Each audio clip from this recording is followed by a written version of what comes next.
Well, welcome back. Hope everybody is doing well. We are here for another topic of discussion that I like to bring awareness to. And today's topic would be about food, healthy foods, the benefits of certain healthy foods. And we're just going to touch on just some of the basics, just really to open your mind if you're not a real foodie, if you're not, but you are trying to make a quick, fast improvement to your lifestyle and your dieting. This is definitely one that I do recommend. Is just changing the food that you eat. You may be an alcohol consumer, a cigarette smoker. A lot of bad habits and unhealthy habits that we have can be fairly difficult to actually stop suddenly. But changing the food that we eat, while that can also be fairly difficult, not as difficult as some other habits. Um, so we know fish, broccoli, or any of the uh, cruciferous vegetables. I don't know how to say that damn word. I always mess it up. Um, we have beets, spinach, leafy green vegetables, kale, peanut butter, almonds, mangoes. Just a quick Google search, and you'll find, lists and lists of all the healthiest foods, that we have on this planet. Um, Yet the experts you see on TV and magazines, seem to do so much more um, with them. It's not just about eating the foods. It's a lot of times it's about prepping and how they use them. Um, you know, uh, Nuts, fruits, veggies. They make juices, sauces, pastas, butters. They steam, boil, fry. Even knowing which foods contain which chemicals, vitamins, minerals, even what's more healthier depending on how you prepare it. Um, some are healthier raw, and then some are more healthy cooked. You know, so you can, some you can paste, you can jam, whatever. Um, and creating a whole new food routine by simply adding spoonfuls of certain things to your diet every day, like honey. It helps your immune system. It helps your allergies, energy levels. Just a simple teaspoon of sugar of honey every morning has tremendous, tremendous effects, on your body and your daily routine. Um, and mincing, seasoning, drying, canning. There's just truly a number of different crafts that you can learn and learn to master when it comes to the food world. Um, and beyond just the simple plan of just adding more fruits and veggies, to our diets for consumption. Honestly, honestly, it can be fun, and then at the same token, it can be a full time job. So it seems, because there's just a lot. But bear in mind as I try my best to break down some of the simple possible, try to break it down as simple as possible while providing, the absolute most that I can. So first off, I do encourage you to start a garden. So I plan to cover, the complete setup from, making soil, composting, raised flower beds, growing, caring, harvesting, prepping the yield for consumption, preserving, harvesting your seeds, even. Uh, organic in the store is not always organic. Um, y- you know, for $2, gardening, it's so cheap. A $2 pack of seeds can generate thousands of dollars in yield, thousands of dollars of food. And you spent $2 on the seeds.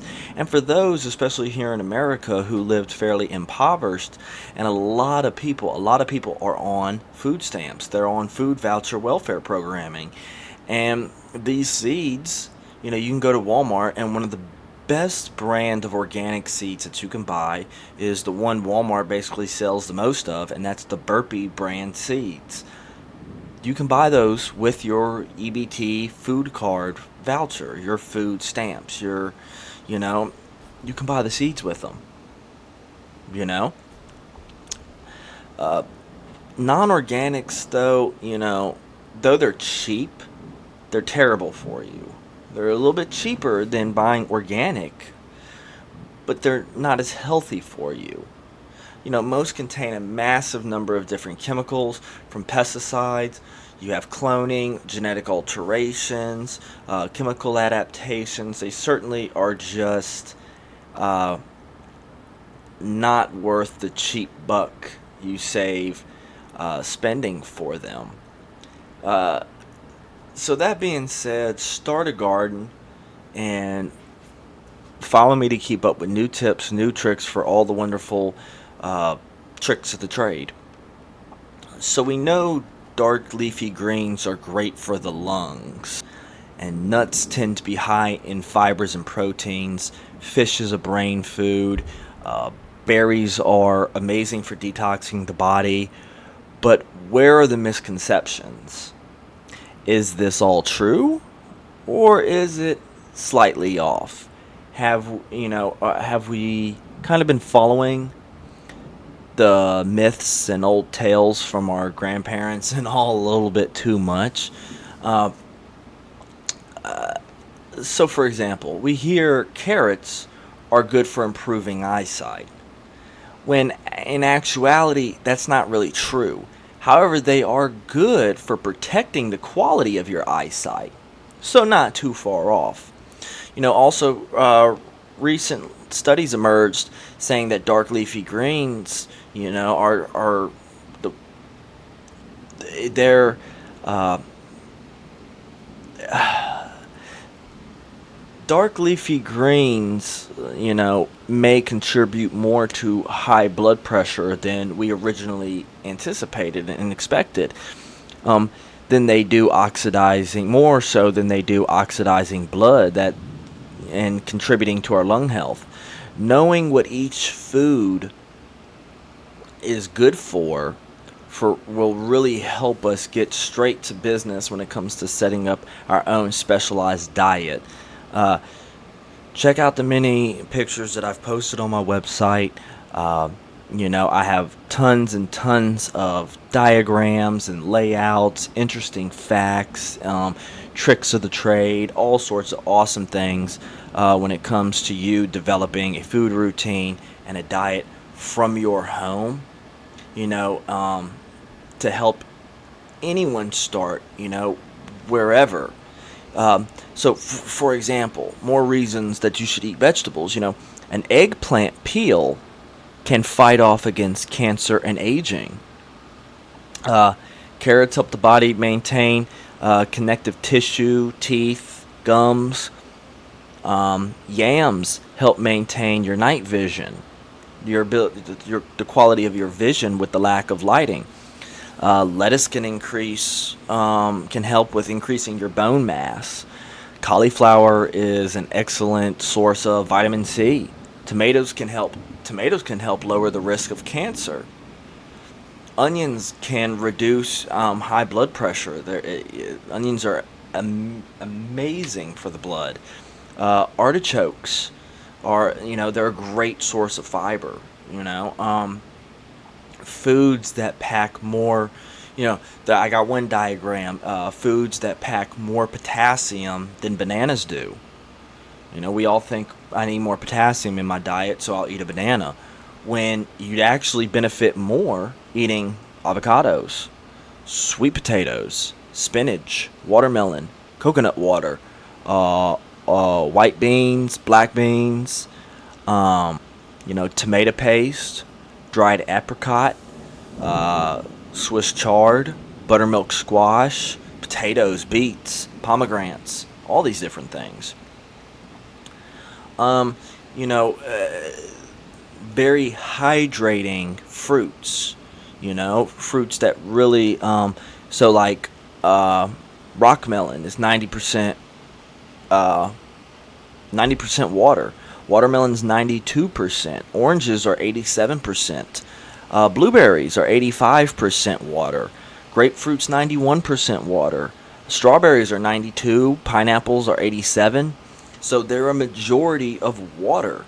And not only, yes, they contain, see, fruits, the misconception is, okay, fruits contain high levels of sugar, which is true, but it's a more natural sugar that is better for you than regular sugar that you would mix into your sweet tea.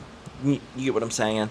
You still do have to watch because they contain high levels of sugar, and depending on your body and your particular health status, that is something that you may want to also bear in mind.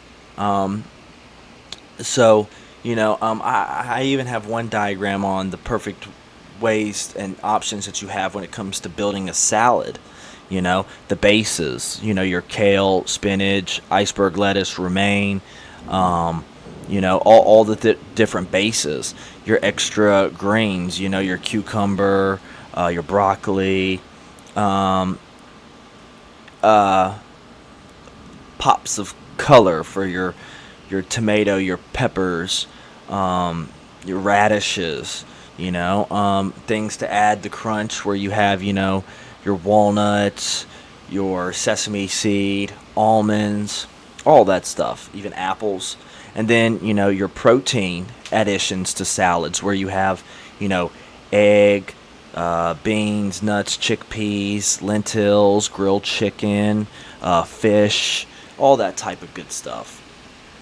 Um, there's diagrams on the different types of tomatoes and some of their individual health benefits, the particular different types, and then just a general list of different things if you wanted to start a garden, which I can throw that out right now. You want to start a garden, you don't know what you want to start. Google just a list of all the different types of vegetables. Say, list of vegetables easiest to grow in the state of Virginia. A list of vegetables best for somebody with type 2 diabetes. A list of healthiest vegetables. A list of easiest to grow vegetables. A list of vegetables easiest to grow in dry, hot climates. And you'll see all types of lists: broccoli, tomato, cauliflower, cucumber, onions, yams, greens, radishes, artichokes, beans, potatoes, cabbage, peppers, peas, beets, corn, oranges, berries, apples, bananas, pears, pumpkins, cantaloupe, grapes, grapefruit, dragon fruit, watermelon, beef, pork, seafood, poultry, nuts, seeds, seasoned herbs, spices, all these different things that you can actually raise from home. And the reason why I included like meats and like poultry and things like that is it's actually a lot easy. It's very, very easy to be able to even raise your own livestock. It's not just about vegetables, your own livestock. Our beloved Tractor Supply, who we love and adore, especially in the hot seasons of the year, they sell baby chicks for $2.50 a piece.